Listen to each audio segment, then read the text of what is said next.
繼續當來關心咱台灣有民間團體來做一份民調，講顯示有50%的民眾呢是希望會當增加公托的名額。有家長團體是表示講，就算這政府有補助私立的，也閣有準公共的，也毋過呢，定定是發生這收費無透明，也閣有不同對待囡仔的問題。所以希望講，這政府會當將資源集中佇個公立的托育機構。為着要減輕生育、托育甲教育的負擔，中央有推出零子六歲國家鬥市的政策，地方也有推動政策，要來增加公共托育，也是補助私立托育等等。有民間團體就針對托育政策好感度做民調，結果指出54.9%的民眾對增加公托名額有正面的看法，若對補助私托政策有好感的是18.3%。有家長團體表示，就算有補助私托甲準公共托育，毋過定發生收費無透明、違法超收甲不當對待囡仔這個問題，因希望政府把資源集中在公托。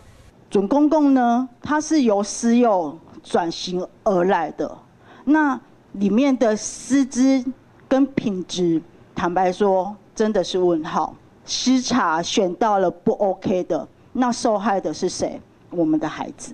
民團嘛另外指出，台灣目前0至2歲托嬰歸衛福部，3至6歲托育是歸教育部。對這兩段式制度，有約70%的家長感覺困擾，因為2歲以前的托嬰結束了後，若抽袂到公幼，家長就干來當送私立的，還是請幼兒假，甚至愛是頭路家己顧。囡仔嘛愛擱重新適應環境。民團嘛呼籲政府愛整合0至6歲幼托制度，嘛愛避免這個中斷影響人生規劃。我有找到0到2歲的公托，結果到3到6歲階段